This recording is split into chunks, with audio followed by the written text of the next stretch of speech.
So, the title of today's show is called One Finger at a Time. And there's a couple different meanings for that. It was inspired by Jeff Booth's interview that I watched yesterday. And so the first part of that is like the one finger at a time. Think of the flipping somebody off. And I really want you to kind of the overlying theme of what I'm about to talk about here is that we are all nodes.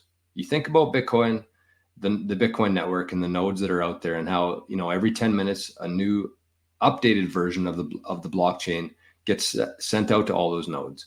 And the more nodes we have, the more powerful, secure, stronger the Bitcoin network is.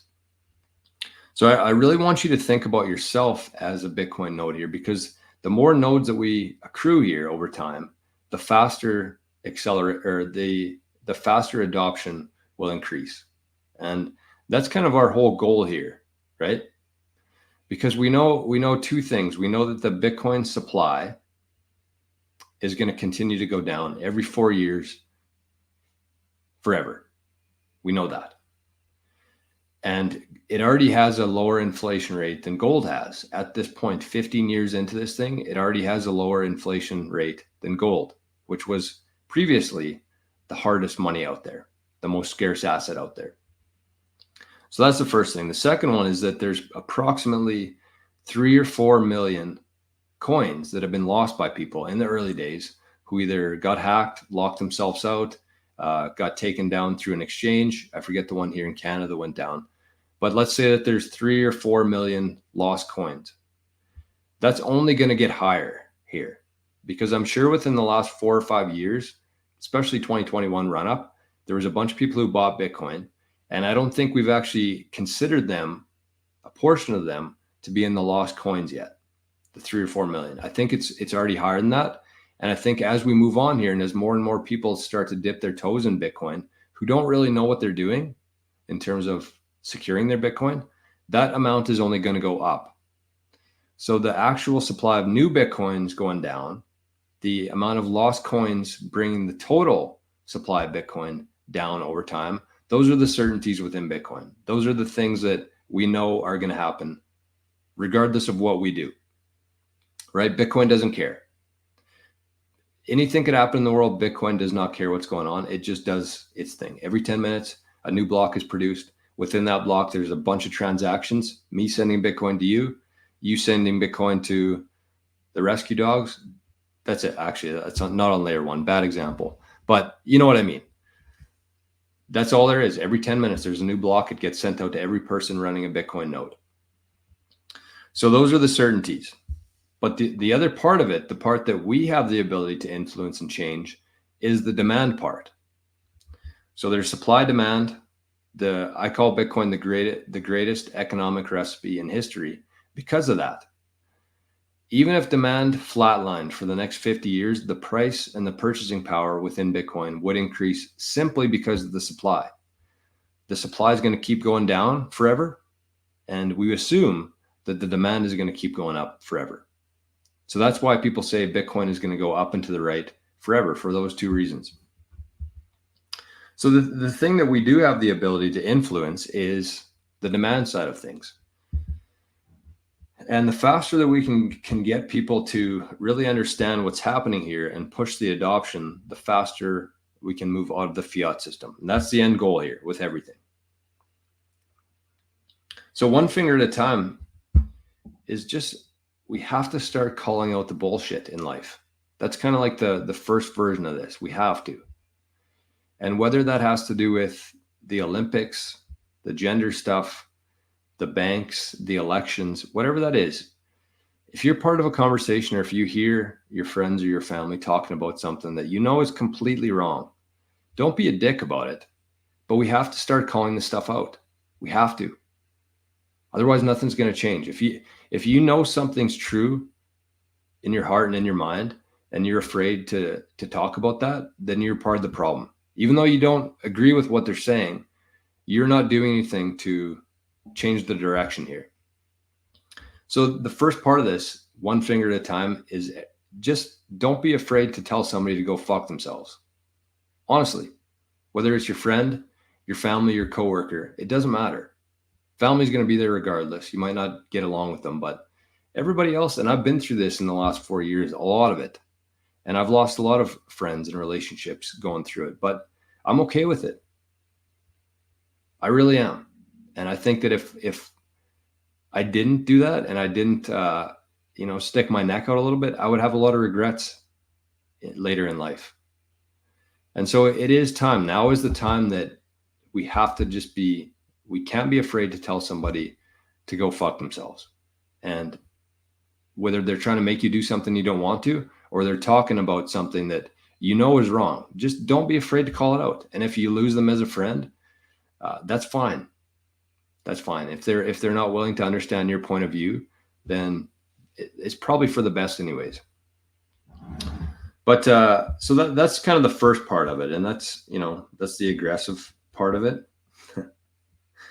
But the other part too is the one person at a time, one finger at a time. That's what I want you to think about here, because this whole thing is only going to happen one person at a time, one day at a time, and one finger at a time. We are nodes here. We're all nodes, and the more we can influence and impact other people to not necessarily like see the benefits of Bitcoin, but try to at least open their mind, try to get them to that point where their mind's open, and maybe they have the thought in their back of their head that maybe the money is the problem, because that's what we all know. That's the secret that we all share, is that within every issue that's happening in the world right now, the core of that is the fiat dollar.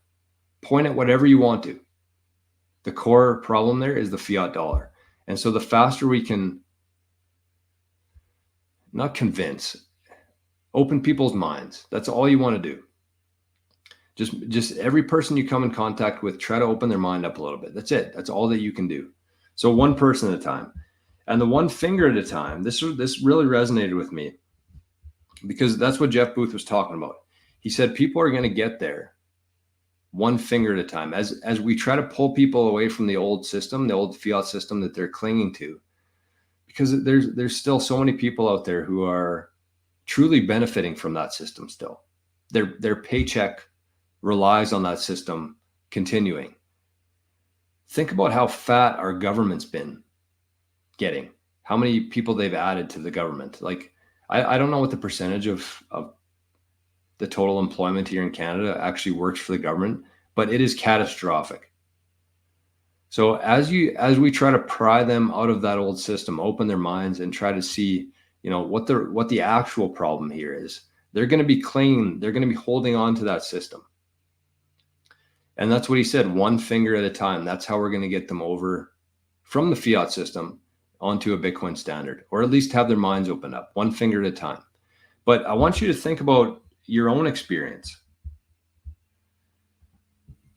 because for me, think about what pried you away from that system.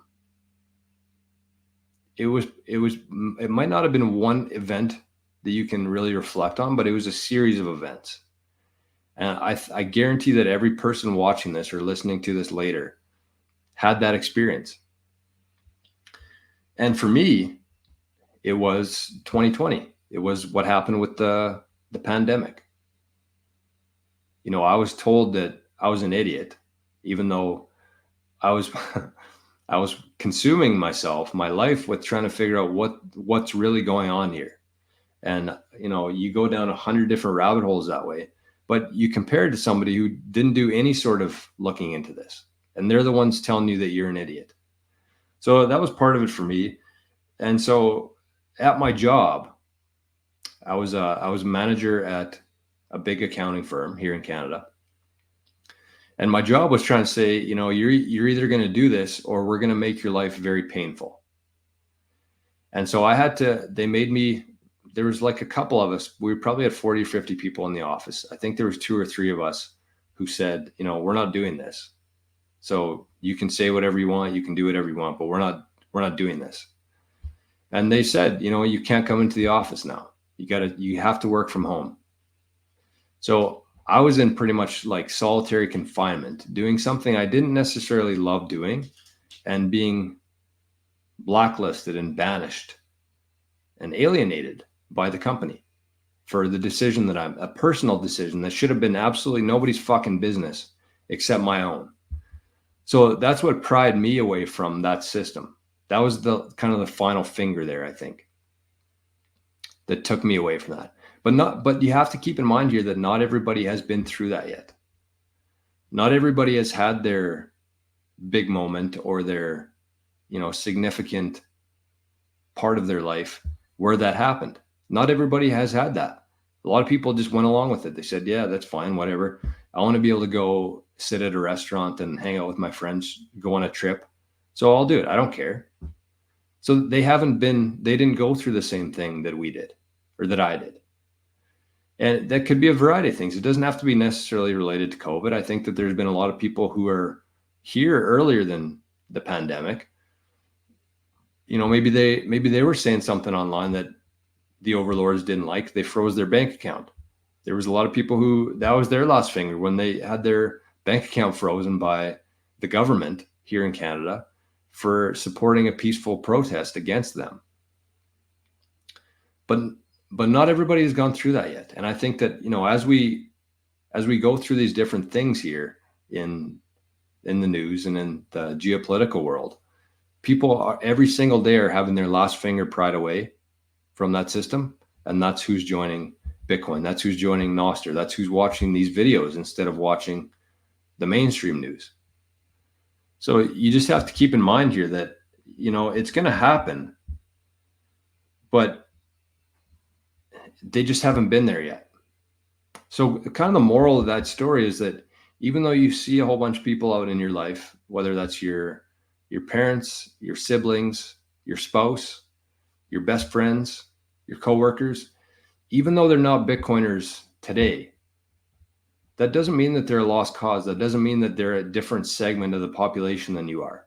They just haven't went through that experience yet where their last finger hasn't been taken off of that old system yet. They're still there. But, as I said, we're going to, regardless of it's here in Canada or somewhere else on Earth, they're going to go through that because things are going to get worse. Sorry, I can't believe what's happening in the yard here with these birds. It's very distracting. I don't know what's going on. It's kind of weird, honestly. But so it'll happen. It'll happen. And we have to be both patient and we have to be a little bit persistent, I think, and not pushing Bitcoin on people, but really trying to have them question that. And, the more that we can do before something like happens, the easier it'll be to pry them away from the old system. So it is going to happen. And when it happens, that is the part of the equation, the supply and demand. That is the one thing that we actually can impact, is the demand side. We have the ability to change that. And I know it's easy to think that we're just a very small segment and, who the hell am I? But it does take one person at a time, one day at a time, and one finger at a time. That's the last piece of this equation here, is one finger at a time. I see Frog Friend 17 over in Zap.stream. I like his, he's a pretty good follow on Nostr. I like him or her. And my Path to Fire Zap 21 sats, another 21 sats. Thank you. All right, let's catch up on some chats here, and then we'll call it a day. But that's kind of what I wanted to talk about today, is just be patient with it. Understand that not everybody's where you are. Not everybody's experienced the same thing that you have. Not everybody has had that moment that pried you away from the old system. Not everybody's gone through that yet, but they will as things get more painful here and as things get crazier here in the world. I know it seems like we're kind of peak right now, but think about the people who are still holding on to that old system and still are under the false illusion that that system's going to continue. It's not. We know that, but over time they'll understand that as well. So have patience, have persistence, and just keep pushing forward. It's the only thing that we can do. I know that there's a lot of shitty days as a Bitcoiner, but there's going to be a lot of good days coming. And beyond that, days that we can't even imagine.